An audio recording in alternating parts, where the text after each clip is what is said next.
गुरु दिवस समारोह में मंच में उपस्थित विद्यालय प्रधान शिक्षक महोदय मंचासीन समस्त शिक्षक एवं शिक्षयित्री मानू आज पवित्र गुरु दिवस अवसर में मो तरफ हार्दिक अभिनंदन एवं आगे उपस्थित आमर प्रिय छात्र छात्री मानक आज दिवस सुंदर आयोजन पर मो तरफ धन्यवाद।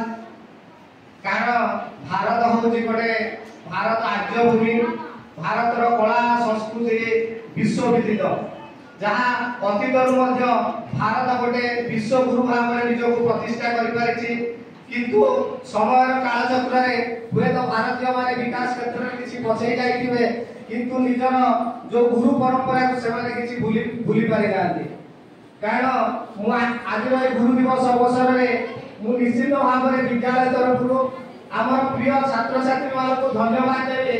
कारण गुरु मानक श्रेष्ठ उपहार जहाँ दरकार ताहा अंतर पक्षे आज आम छात्र छात्री माने प्रदान कर से गुरु मानक इटिके स्वागत कर पाछोटी आइबा हो निजर शब्द अर्घ्य माध्यम से आज गुरु दिवस कार्यक्रम को यथार्थता प्रतिपादन कर पारिछथि। कारण मु तुमମାନଙ୍କ निकटरे गोटे मोर अनुभूति कथा कहूचे ए बेसी दूर कथा नुहे गोटे वर्ष तले आमे गोटे प्रतियोगिता को जाइथिलो एवं से प्रतियोगिता रे आम स्कूल रे मध्ये किछि पिला माने से प्रतियोगिता रे भाग लेथिले किंतु दुखर सहित जो माने भाग लेथिले सेमानकर प्रतिद्वंदिता सेते उच्च कोटिर नथिला एवं सेमानकर प्रदर्शन निश्चित भाव में एते भल नथिला जाके अन्य स्कूल मान पाखरे ता फिका पड़ जाइथिला एवं सिटु हमको बहुत पब्लिक कमेंट सुनला बेले हमको बहुत दुख लागिथिला एवं आमे सिटु चाली आसिथिलु। तो जा भी हो आज मु अंतत पके मोर हृदय में खुशी अनुभव करूची हुए तो आगामी दिन में हमको से भली लज्जित होवा पड़िबो नहीं। कारण गोटे वर्ष भितरे हमर छात्र छात्री माने प्रमाण कर दैछथि आमे भी काहे कम नु। कारण गुरु दिवस उपरे अधिका किछि कहि पारिबे नहीं। कारण हम पिला माने प्रांजल भाव में बहुत पिला आज भाग ले से सर्वपरि राधा कृष्ण को जीवन आदर्श एवं भारतीय गुरु परंपरा उपरे मत दैछथि।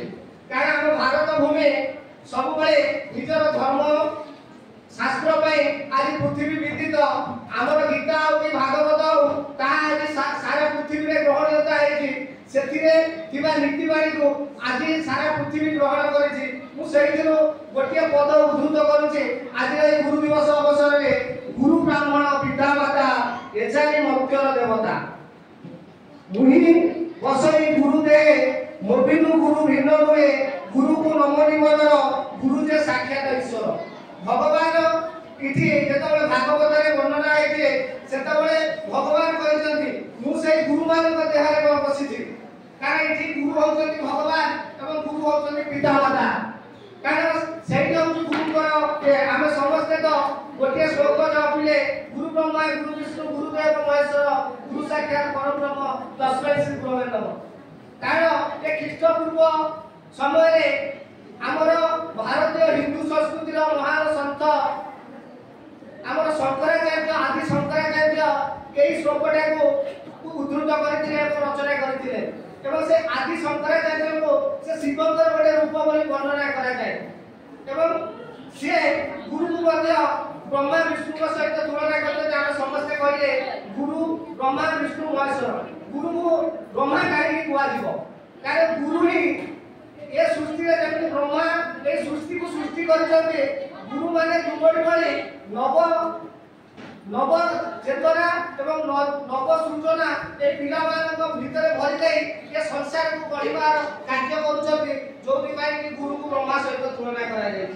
विष्णु विष्णु होती पालन करता कारण से गुरु माने तुमको स्नेह देव सहित लालन पालन करे तुमको भविष्य रे आगे को बढ़िबा पे मार्गदर्शन दउछथि एवं से तुम पालन करता हिसाब रे विष्णु को रूप धारण करछथि। एवं महेश्वर आमे जानिते शिव होछथि माने प्रलय देवता बा ध्वंसर देवता से कोन ध्वंस करथि मनुष्य भितर थिबा कुसंस्कार अंधविश्वास गर्व अहंकार को चूर्ण करी ताकू एक श्रेष्ठ मनुष्य रूप में गढ़ी तोड़ती।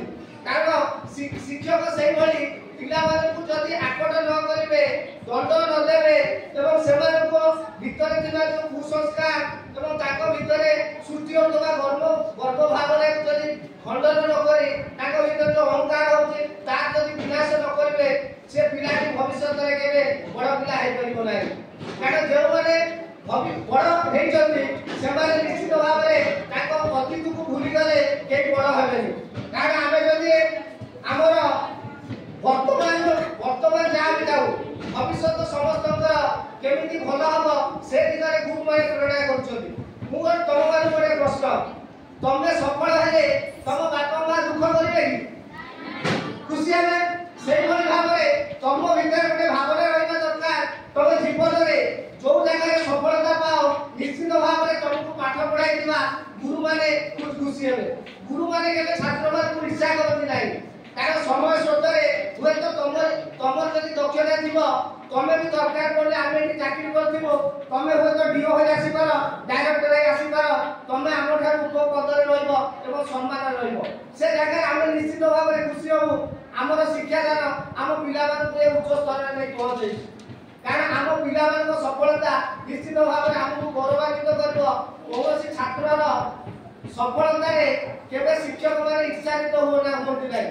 ଶିକ୍ଷକମାନେ ଖୁସି ହୁଅନ୍ତି ଯେବେ ଛାତ୍ରମାନେ ତାକୁ ପରାସ୍ତ କରନ୍ତି, ଯୁଦ୍ଧ ହଉ କି ବିତର୍କ ହଉ ଯେକୌଣସି କ୍ଷେତ୍ରରେ ସେତିକି ବେଳେ ଗୋଟେ ଶିକ୍ଷକ ଖୁସି ହବ ଯୋଉଦିନ ସେ ତା ଛାତ୍ରଠାରୁ ପରାଜିତ ହବ। କାରଣ ସେଉଠୁ ଜାଣିବ ପ୍ରକୃତରେ ମୋର ଶିକ୍ଷାଦାନ ଆଜି ସଫଳ ହେଇଛେ ଏବଂ ଆମେମାନେ ପ୍ରକୃତରେ ଶିକ୍ଷାଦାନ କରି ଭଲ ମଣିଷ ହୋଇଛେ। ସେଥିପାଇଁ ଏହି ଗୁରୁ ଦିବସ ଅବସରରେ ଆଉ ଗୋଟେ କଥା କହିବି, ବର୍ତ୍ତମାନ ସମୟରେ ଆମର ବହୁ ଭାବରେ ପ୍ରଚାରିତ ହେଉଥିବା ଡିଜିଟାଲ ଯୁଗରେ ଆମର ଗୋଟେ ବିତର୍କର ବିଷୟ ହେଉଛି ଗୁଗୁଲ କେବେ ଗୁରୁର ବିକଳ୍ପ ହୋଇପାରିବ ନାହିଁ। କାରଣ ଆମର ଡିଜିଟାଲ ଟେକ୍ନୋଲୋଜିରେ ଆମେ ଚାହିଁଲେ ଅନେକ ପାଠ ପଢ଼ିପାରିବା, ଆମର ଡାଉଟ୍ କ୍ଲିୟର କରିପାରିବା।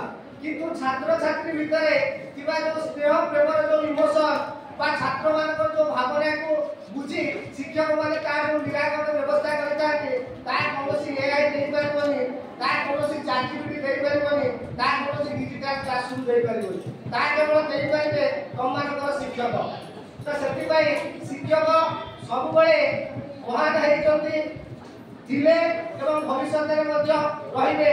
ଏବଂ ଭାରତର ଯେଉଁ ପରମ୍ପରା ଗୁରୁ ଶିଷ୍ୟର ଯେଉଁ ପରମ୍ପରା ଅଛି ତାକୁ ଆମେମାନେ ନିଶ୍ଚିତ ଭାବରେ ଆଗକୁ ନେବା ଏବଂ ଆମେ ଭାରତୀୟ ଭାବରେ ନିଜକୁ ଗର୍ବିତ ମନେ କରିବା। କାରଣ ଆମେ ହେଉଛୁ ଏହି ମହାନ ଭାରତ ମାଟିର ସନ୍ତାନ। କାରଣ ଆମର ଗୁରୁ ପରମ୍ପରା ହେଉଛି ବିଶ୍ୱରେ ବିଦିତ ଅଛି ଏବଂ ଯାହା ଥିଲା ଆଜି ଅଛି ଏବଂ ଭବିଷ୍ୟତରେ ରହିବ। ଏତିକି କହି ମୋର ବକ୍ତବ୍ୟ ଶେଷ କରୁଛି।